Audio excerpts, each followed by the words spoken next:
दिल्ली सल्तनत के इतिहास में इब्राहिम लोदी एक प्रमुख लेकिन विवादास्पद शासक थे। उनके शासनकाल में लोदी वंश का अंत हुआ, जिससे भारतीय उपमहाद्वीप में एक नया युग प्रारंभ हुआ। उनके कार्यकाल के दौरान भारत में सांस्कृतिक, सामाजिक और राजनीतिक बदलावों का दौर था।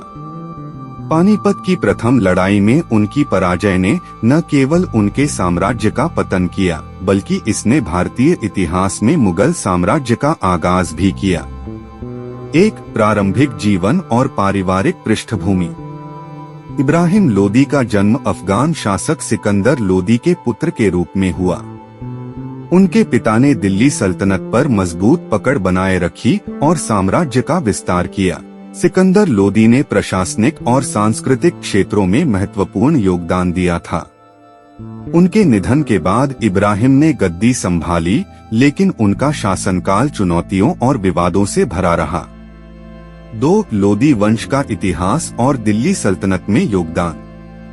लोदी वंश की स्थापना बहलुल लोदी ने की थी, जो अफगान शासक थे और दिल्ली के सत्ता पर अपना प्रभुत्व स्थापित करने में सफल रहे। बहलुल के उत्तराधिकारी सिकंदर लोदी ने इसे सुदृढ़ किया। सिकंदर लोदी के समय में लोदी साम्राज्य अपने चरम पर था।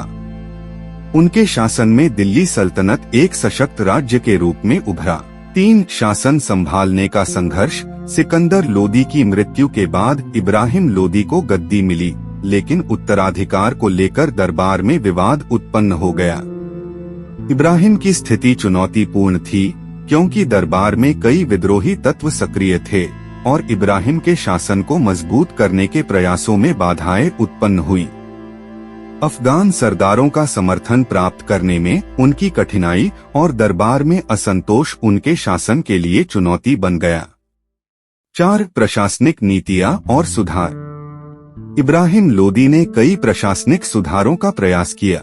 उन्होंने राज्य की आंतरिक राजनीति को स्थिर करने के प्रयास किए, लेकिन उनकी नीतियां अफगान सरदारों को संतुष्ट नहीं कर सकीं। कई सुधार उनके अधीन क्षेत्रों में असंतोष का कारण बन गए, क्योंकि सरदारों ने उन्हें अधिनायकवादी मानते हुए विरोध करना शुरू कर दिया।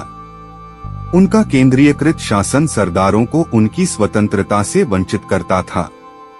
5. दरबारी राजनीति और विद्रोह। इब्राहिम लोदी के शासनकाल में दरबार में विद्रोह और असंतोष की स्थिति बढ़ने लगी। अफगान सरदारों और क्षेत्रीय नेताओं ने अपनी स्वतंत्रता और अधिकारों की रक्षा के लिए विद्रोह किया। प्रमुख विद्रोही दौलत खान लोदी ने पंजाब के सरदारों के साथ मिलकर इब्राहिम के विरुद्ध षड्यंत्र रचा। इस विद्रोह ने इब्राहिम के शासन की स्थिरता को और कमजोर कर दिया। 6. बाबर का भारत पर आक्रमण। जब इब्राहिम लोदी की स्थिति कमजोर होने लगी, तब बाबर ने उत्तर भारत पर आक्रमण की योजना बनाई। बाबर के पास बेहतर सैन्य तकनीक और रणनीतियां थीं। उन्होंने इब्राहिम के खिलाफ आक्रामक कदम उठाए। बाबर और इब्राहिम के बीच बढ़ते तनाव के कारण पानीपत के मैदान में निर्णायक युद्ध का आयोजन हुआ। बाबर ने अपने सैनिकों को बेहतर सैन्य प्रशिक्षण और तोपों के इस्तेमाल से लैस किया था। 7. पानीपत की पहली लड़ाई। 21 अप्रैल 1526 को पानीपत की पहली लड़ाई लड़ी गई। यह लड़ाई भारतीय इतिहास में एक महत्वपूर्ण मोड़ साबित हुई। बाबर ने अपने सैनिकों की संख्या में कमी होने के बावजूद तोपखाने और रणनीतिक कौशल का शानदार उपयोग किया। इस युद्ध में इब्राहिम लोदी की हार हुई और उनकी मृत्यु हो गई। यह मुगल साम्राज्य के उत्थान और लोदी वंश के पतन का संकेत था। 8. इब्राहिम लोदी की मृत्यु और लोदी वंश का अंत। पानीपत की लड़ाई में इब्राहिम लोदी के निधन के साथ ही दिल्ली पर लोदी साम्राज्य का अंत हो गया।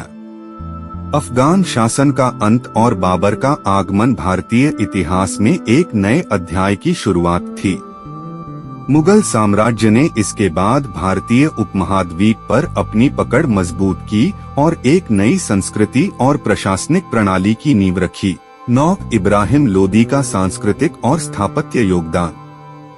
लोदी शासन के दौरान स्थापत्य कला का विकास हुआ।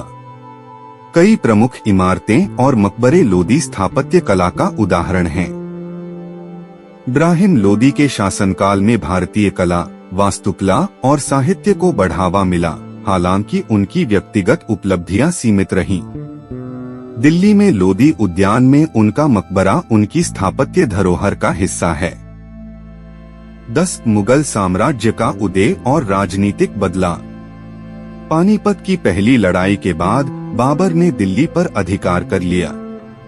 मुगलों ने भारतीय प्रशासन, संस्कृति और समाज में गहरा प्रभाव डाला। यह युग राजनीतिक, सांस्कृतिक और सामाजिक दृष्टिकोण से परिवर्तन का था। बाबर के बाद हुमायूं और अकबर ने मुगल साम्राज्य को नई ऊंचाइयों तक पहुंचाया और इसे सशक्त साम्राज्य के रूप में स्थापित किया।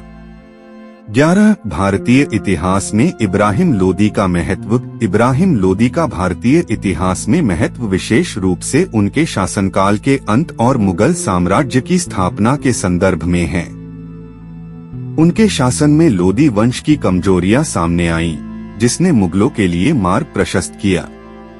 इतिहास में इब्राहिम की भूमिका एक कमजोर शासक की मानी जाती है, लेकिन उनके कार्यों और शासन के प्रति उनके दृष्टिकोण ने इतिहास में महत्वपूर्ण स्थान प्राप्त किया है।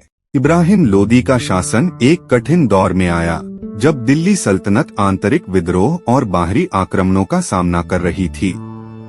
उनकी हार ने भारतीय इतिहास में एक नए युग की शुरुआत की, जब मुगल साम्राज्य का उदय हुआ और भारतीय उपमहाद्वीप में एक सशक्त प्रशासनिक व्यवस्था का गठन हुआ।